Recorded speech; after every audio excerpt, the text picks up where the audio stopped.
we have been discussing about the motion, which is the primary thing in kinematics, the motion of various links, which are the rigid bodies, in relation to one another. So, we have inputs, outputs, and we have been discussing about the relation between the input motion and the output motion.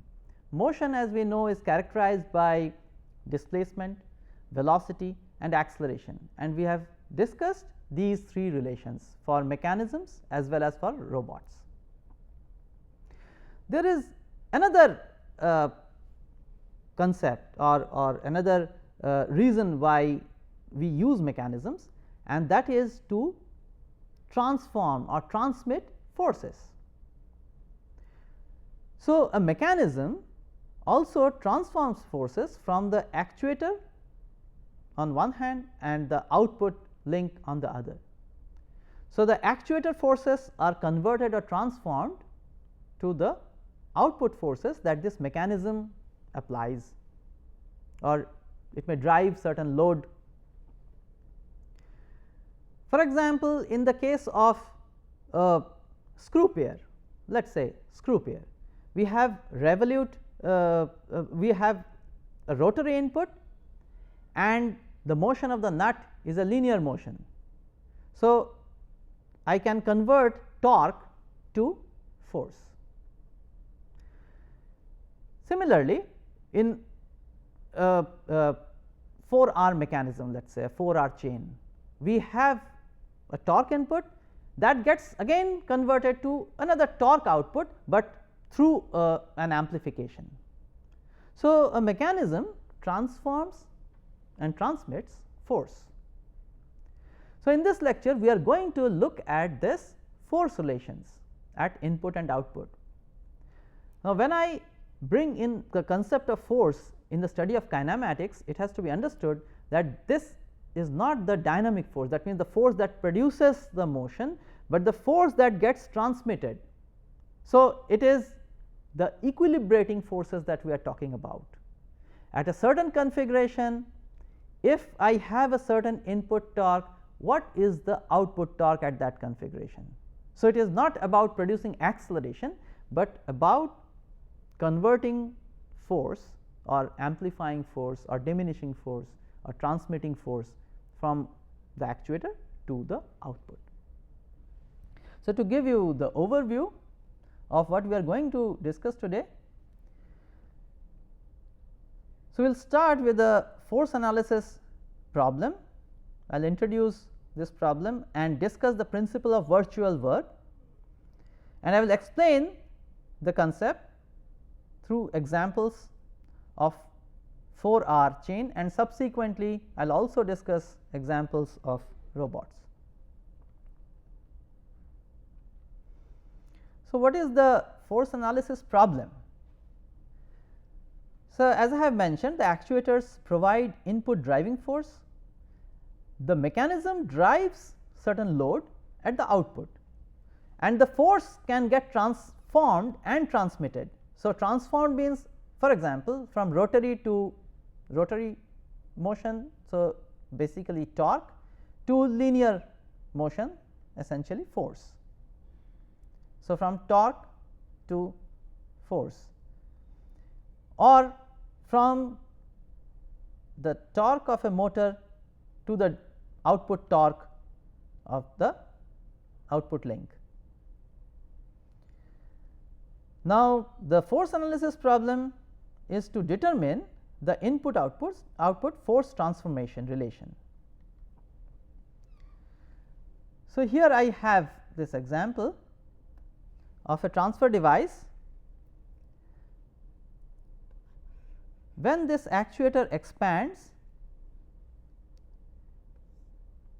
this device moves from the sitting position to the standing position. Now, there will be certain loads on the device, and therefore, it is not just the motion that is being transmitted, but also the load is being carried by this actuator. So, I will require some thrust or some force in this actuator in order to balance or equilibrate the load at the input, at the load on the device, which is an external load on the mechanism, and this force of the actuator is the thrust produced by, or the force produced by, this prismatic or this hydraulic or a pneumatic actuator. So, I would like to relate W with F at a certain configuration. So, this is about equilibrating forces, not about forces that will produce acceleration.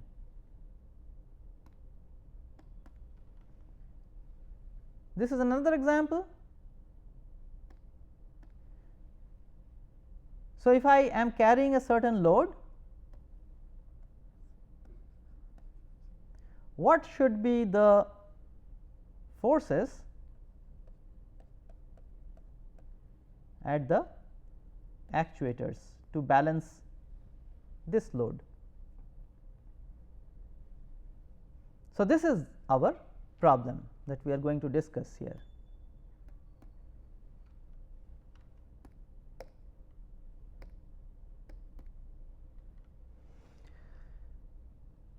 So, under force analysis, we are going to look at the input output equilibrating force relation. This will give us an estimation of the actuator forces or torques that are required, that will be required. So, this will also help us in some way to estimate the size of the actuator.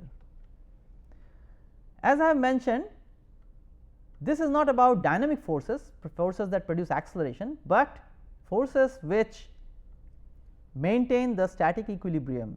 So, we are looking at quasi-static analysis using the principle of virtual work. We will assume that our system is ideal, that means there is no energy loss.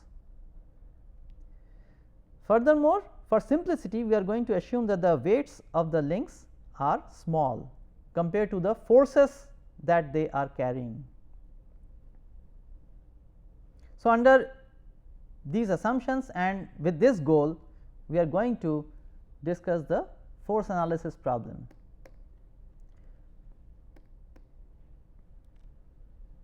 So, we first look at the principle of virtual work. So, the statement of the principle of virtual work says that the virtual work done by all external active forces on an ideal mechanical system in equilibrium is 0 for any or all virtual displacement consistent with the constraints. Now, here I will point out certain keywords. First of all, the system is in equilibrium. Here by equilibrium I imply static equilibrium. The system is in static equilibrium.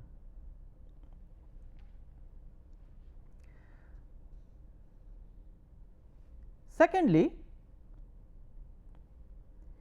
here I have this concept of virtual work.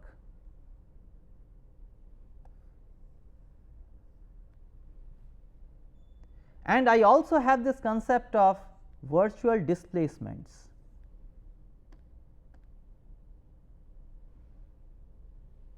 So, I have this concept of virtual displacement, through which I am going to calculate the virtual work for a system in equilibrium, and I must have this virtual work as 0. The virtual work done by all these external active forces on the system in equilibrium must be 0. So, let us look at these things one by one. What is virtual displacement? Virtual displacement, as the name suggests, is not real displacement. So, it is definitely not real displacement. it is virtual displacement. So, it is imagined displacement with time frozen. Now, when you have real displacement, time cannot be frozen. So, if you have forces which are changing with time, if you have forces which are changing with time, in a real displacement the forces are going to change,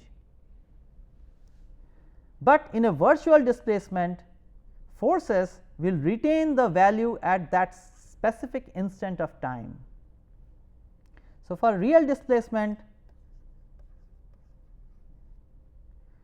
the force is going to change,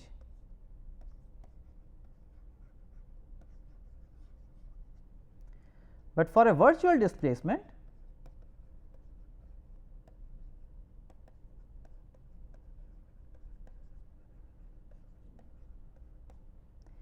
f will be fixed for that specific instant of time at which we are looking at the equilibrium. So, we are looking at a specific time instant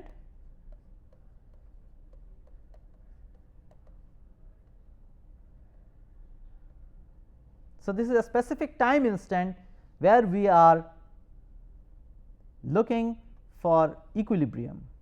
So, we will fix the force at that value and let the displacement be given and then calculate the work done. Now, I will explain this concept a little further with this example. What I mean by virtual displacement, what I mean by time frozen, what I mean by force being frozen. So, here I take an example of a block of a certain weight on a rough surface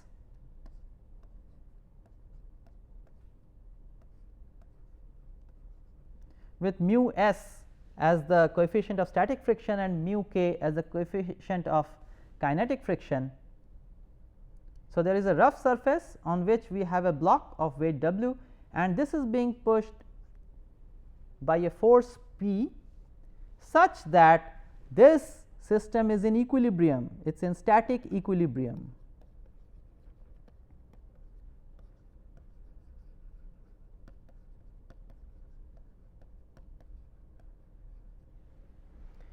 So, the block is in static equilibrium under the action of this force P. Now, here I have the free body diagram of the block. So, we have the weight W, we have the normal reaction from the ground N, we have the friction force F, and we have the force that is pushing the block P. Now, we all know that under static equilibrium, if you take force balance in the horizontal direction, then P and F must be equal, and by vector directions they are equal and opposite. So, then the block is in equilibrium. Now, we will come to this same conclusion using the principle of virtual work. Now, what the principle of virtual work says, that the work done by the active forces in virtually displacing the body must be 0. So, what I mean by virtual displacement? Now, here I assume a virtual displacement delta x. Now, if I say that this displacement is real, that means the block is really moving, then you know immediately. So, for real movement, real displacement,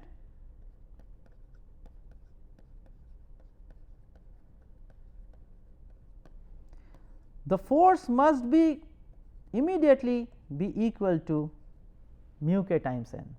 If this block is moved given a real displacement, then the friction force must be equal to mu k times n. But under virtual displacement, this force F is unknown. It is frozen at the value of force at the time instant of interest at which we are looking at the equilibrium. So, whatever be the force F, it is frozen, it cannot change when I give this virtual displacement. So, this is the concept. So, if I give real displacement, immediately this friction force is going to change its value to mu k times n. But if it is a virtual displacement under this condition that is shown by this free body diagram, then this force F is as yet unknown. So, what I have is P times delta x. Now, you see that P, the direction of P and direction of delta x is the same. So, P and delta x are in the same direction. So, therefore, the work done on the block by the external force P is P times delta x plus the work done by the friction force F due to a virtual displacement delta x must be F dot delta x. Now, this dot product, if you take the dot product in the vector sense, you will get minus of F times delta x, and this must be equal to 0. Why this is minus? Because F and delta x are in opposition. So, therefore, the work done is negative. So, this implies P minus F times delta x must be equal to 0 for an arbitrary displacement delta x. For all displacements, virtual displacements delta x, P minus F times delta x must be 0, which immediately implies that P minus F must be equal to 0, and hence P must be equal to F.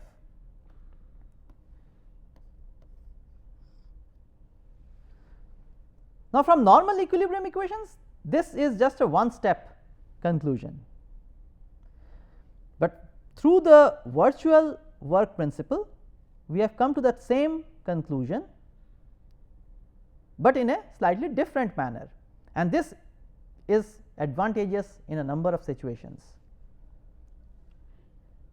In the case of writing the equilibrium equations, we must draw the free body diagram. We must always draw the free body diagram and analyze forces. But in the case of virtual work, when we apply the principle of virtual work as I have done here, we need not draw the free body diagram, as I will show you. We just need to have the input force, output force, the displacements at the input and output, and the internal forces need not be considered.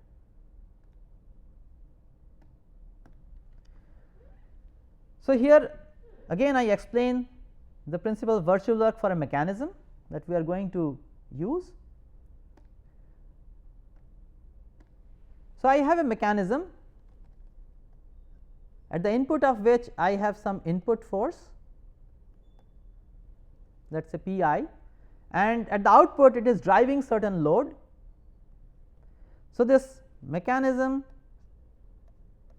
is given some input force and the load is driven by a certain force P O, which is provided actually by the mechanism, and on the mechanism therefore, by Newton's third law I must have P O in this direction. Now, if I know the input output relation of this mechanism, which I have shown schematically in this figure. Let us say input is x and output is y. With the forces fixed, because time is fixed, if the forces are fixed, then I have virtual displacements delta x and delta y. So, I have virtual displacements delta x here, and from the displacement relation I should be able to find out delta y.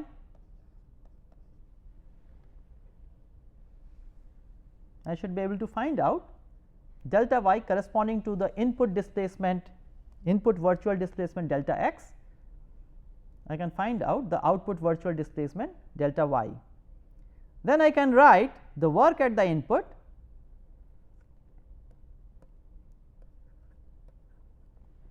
as P I delta x. You can see that P I and delta x are given in the same direction, plus the work done at the output is P O times P O dot delta y. In the vector sense, if you do that, then you will find that this becomes minus P O times delta y, and that must be equal to 0. I need not look what is inside this mechanism. I just need to know now the relation between delta x and delta y, which I will know if I know y as a function of x. Let us say, if I know y as a function of x, which is given by the displacement relation of this mechanism, I can find out delta y as del f del x delta x. So, this is the displacement relation.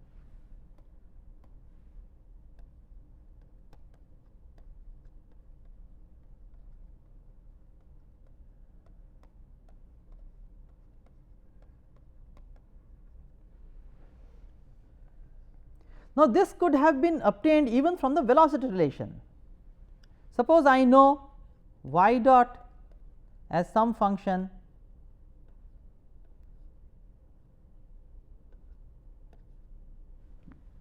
here, actually this is the Jacobian as we have seen.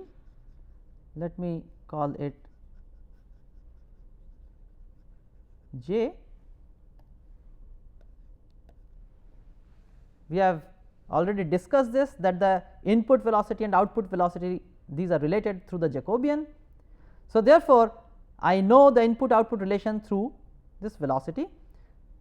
This implies delta y is equal to j times delta x.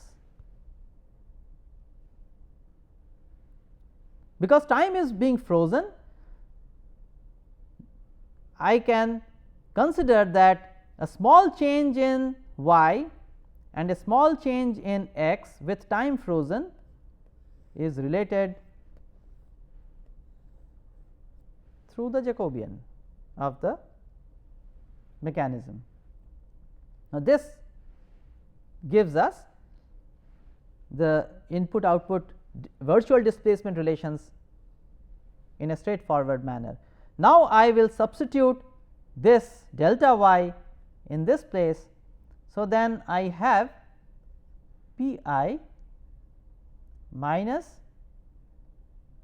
P O times Jacobian times delta x equal to 0.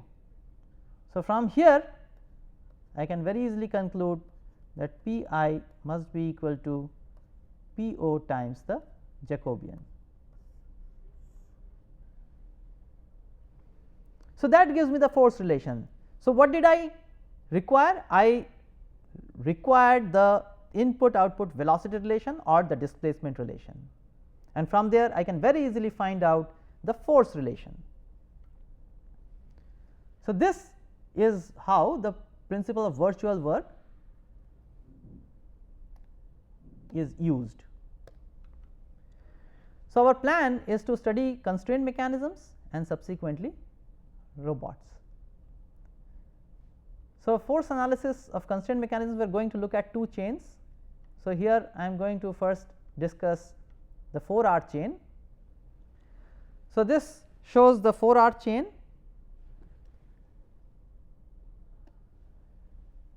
I have shown the input torque. So, I have a torque T 2 at the input and torque T 4 at the output. Now, you can very well imagine that if I produce a torque in the counterclockwise direction, why I need to produce torque in the counterclockwise direction is because the load torque is in the clockwise direction, and that is how this comes about. The mechanism is essentially transmitting this transforming and transmitting this input torque to this output link, which is link 4. So, this is link 2, this is link 4. On the other hand, the motion could be this is moving in the counterclockwise and then this also moves in the counterclockwise direction and driving the load. So, therefore, load must be opposite to the direction of motion at the output, whereas load, the motion at the input is in the same direction as the input torque.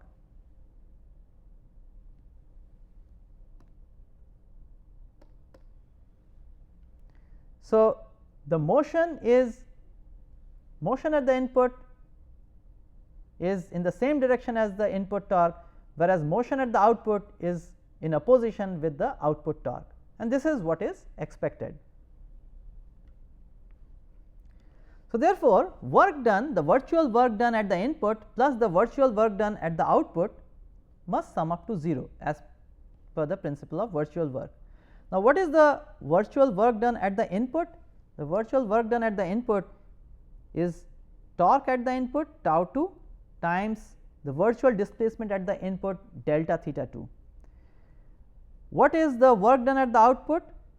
It is the torque at the output dot the virtual displacement at the output. Now, the torque at the output and the virtual displacements at the output, they are in opposition. So, therefore, that product turns out to be negative. Therefore, this sum must vanish. Now, we already know that the output velocity and the input joint velocity, these are related through the Jacobian, and therefore, I can write delta theta 4 as j times delta theta 2, where the Jacobian we have already derived this.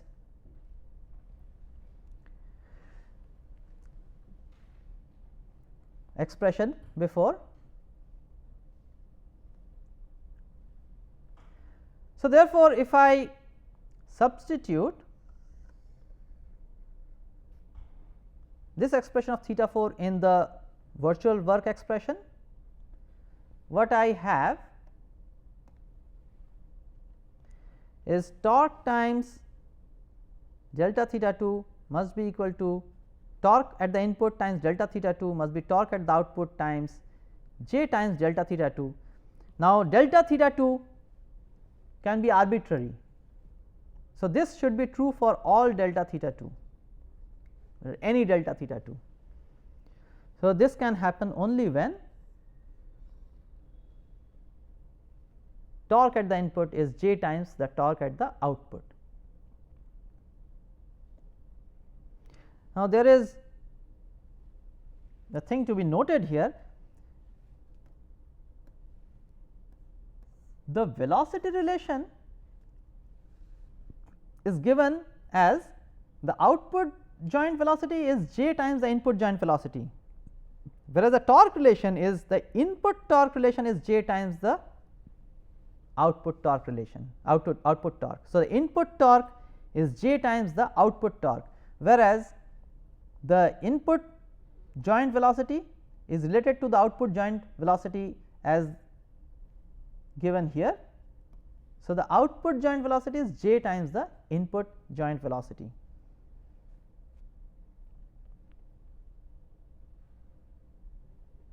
Now, this is very useful in certain mechanisms.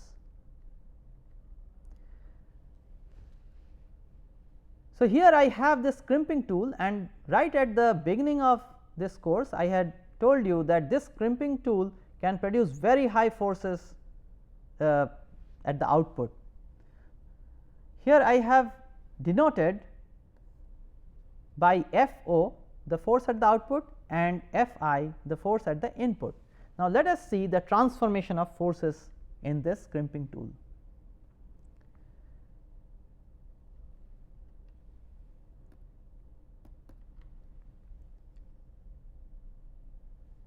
The virtual work relation, the virtual work statement for equilibrium states that the work done by the input torque, let us say tau 2, plus the work done by the output torque tau 4 must vanish. Now, what is this input torque? Here you can see that, considering that this is a ground hinge and this is a ground hinge, essentially this is a 4R mechanism. This is a 4R mechanism and the links have been numbered.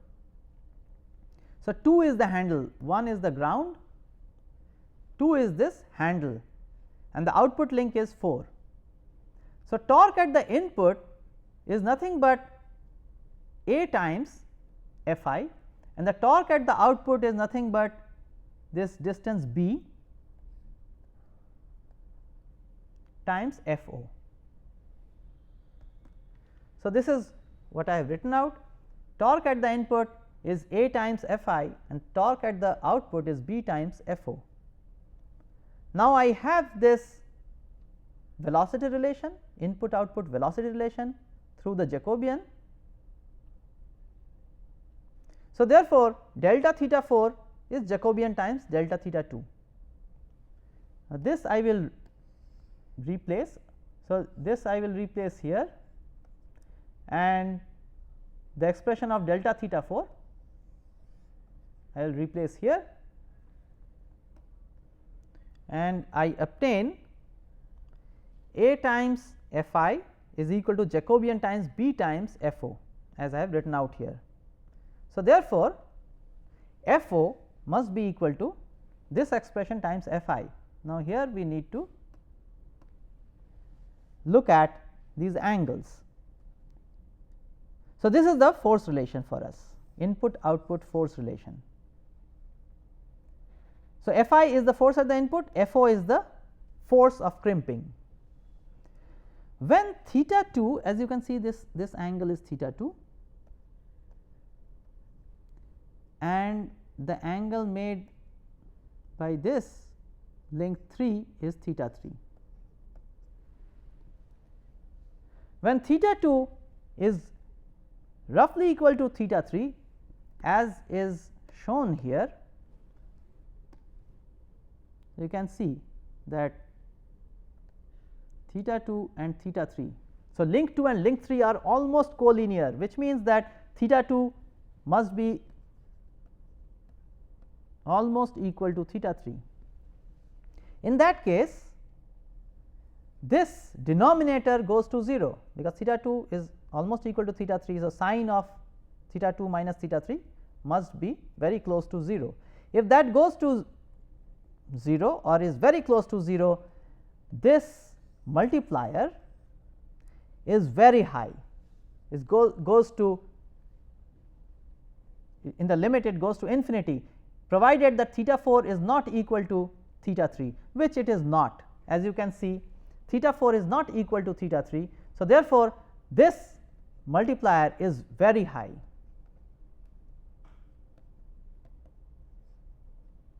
Therefore, the input force gets multiplied by a very high quantity or transformed to a very high force at the output. This is not possible using a simple lever. So, a mechanism helps in producing virtually infinite force transmission ratio in a mechanism like in a tool like this.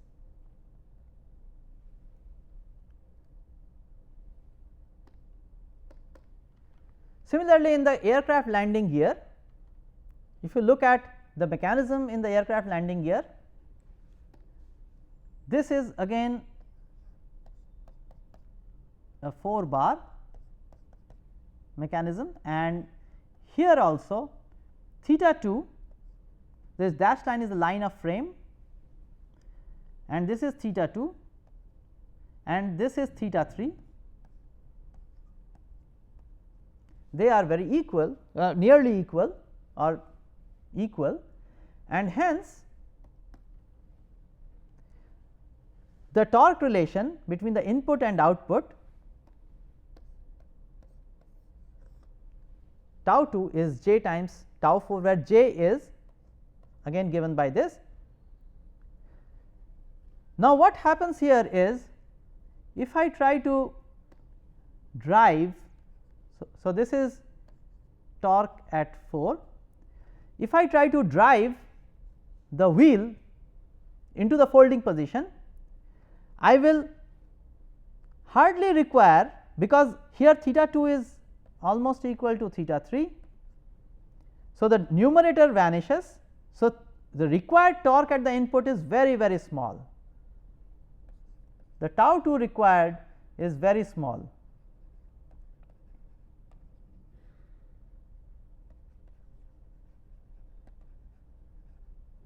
So, the tau 2 required to hold the wheel in the open position is very small, which can be easily done by locking this actuator. So, the mechanism takes the major load of the aircraft and the wheel will not get folded. So, this is how you can use the singular or the dead center configuration of the mechanism to resist very large forces. So, to summarize, we have looked at the force analysis problem of mechanism using the principle of virtual work, and we have looked at this constrained 4R mechanism and its application at singular configurations. So, with that I will close this lecture.